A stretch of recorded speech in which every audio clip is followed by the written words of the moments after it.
За сайн мэцгэн үү? Цахилгаан хэлхээ хичээлийн дараагийн лаборатори Киркопийн үйлдэлд байгаа.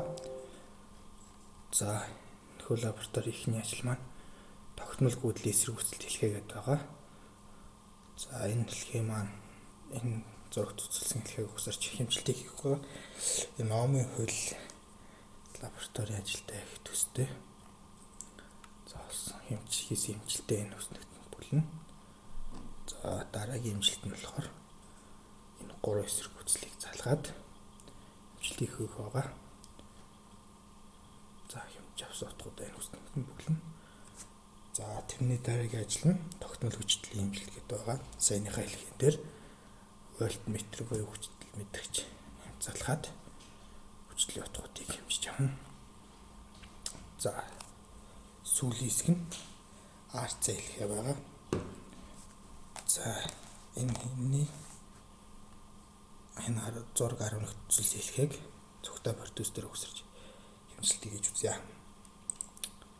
За эхний ээлжинд тэгш өнцгдөхөө. За капаситор буюу конденсатор.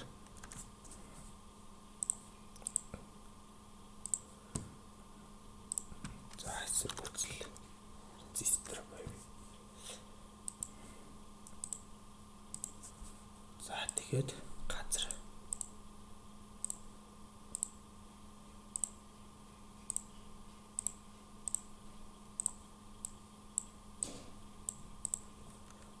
За тохиогоо осциллоскоп ашиглаж харах байгаа. За маань high voltage 10 вольтын талаацтай гэсэн болохоор энд peak to peak утга буюу 20 вольт өгнө.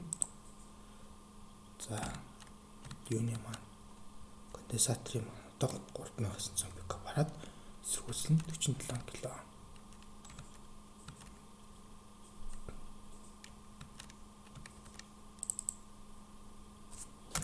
3900 пикофарад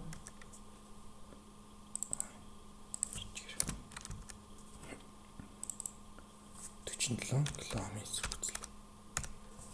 За гэд гаралтын тохиогоо чанелаагаар харжээ. За эндээс болохоор эсрэгүүцлийн тохиог гарах байгаа.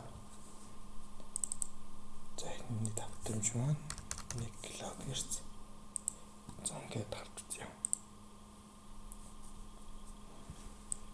За 1-1-ээс 2 бүтүүгээ харахаар тохируулжээ. За энэ хоёрыг тогтцуулаад харах юм бол манай гаралтын тохио энэ шар харагдж байна. Эсрэгүүцлийн маань тохио зинхэр харагдж байна. За одоо конденсаторынхаа тохиог хэрхэн харах вэ гэхээр за энэ осциллоскопыг X дээр дарж close дарах хэрэггүй. Энийгээ зогсоочод гарч явах байгаа. За хэрвээ X дээр дарж гаргасан тохиолдолд дахиж таан ихэд шууд гарч ирдгүй. Энийгээ осциллоскоп дээр хачаад маус хоёроо тараад дижитал осциллоскопыг сонгоод гаргаж ирж болно. За C болон C чанелд A чанелыг D чанелд B чанелыг холбосноор за энэ ягаан дээр манай оролтын C чанел оролтын тохио ногоо эсрэгүүцэл хийх байгаа. За энэ хоёрын ялгуур маань манай конденсаторын тохио гарч ирэх байгаа.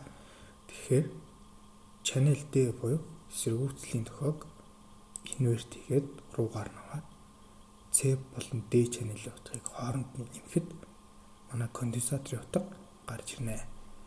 За энийг дээш нь зөвгөөд гээд авчаа. За энэ за channel А бас инверт хийчихэд за ингэснээр манай тохио яг зөв хэлбэртэй гарна. За энэ гаргаж авсан хилгээгээ 1-2 үе бүтэн харагдах үз томоор тайландаа оруулаарай. За энэний дараагийн хэсэг шинжилэл хэсэг байгаа. Осциллоскоп дээр тэрийгээр цэсний курсор ашиглан хүчлийн утгыг тэмдэглэн аваа гэсэн байна.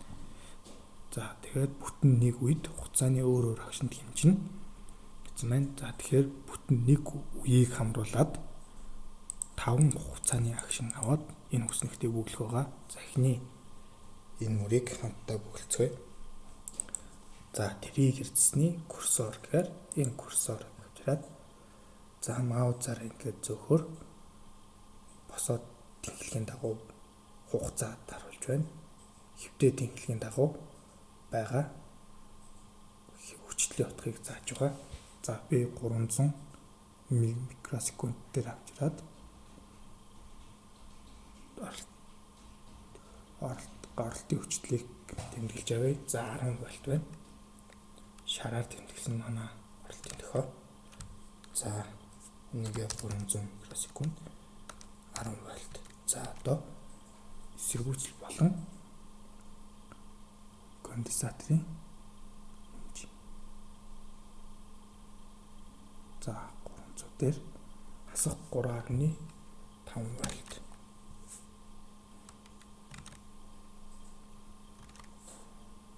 Хасах 3.5 вольт. За дараагийн хэлцэнд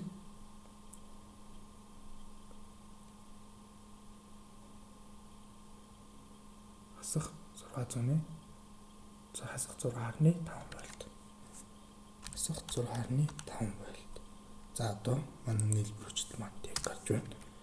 За хэмжилтийг илүү нарийн болгохын тулд контрол дарж агаад маус 3 урагш хашин гүйлгэж томруулж тодруулж болно. За энэ position гэдгээр зүүн. За энэ хугацаагаар бүний хэдэн үе харахыг тохируулах байгаа. За ингээд хэмжилтээ хийж тусаад шалгах асуултандаа хариулъя.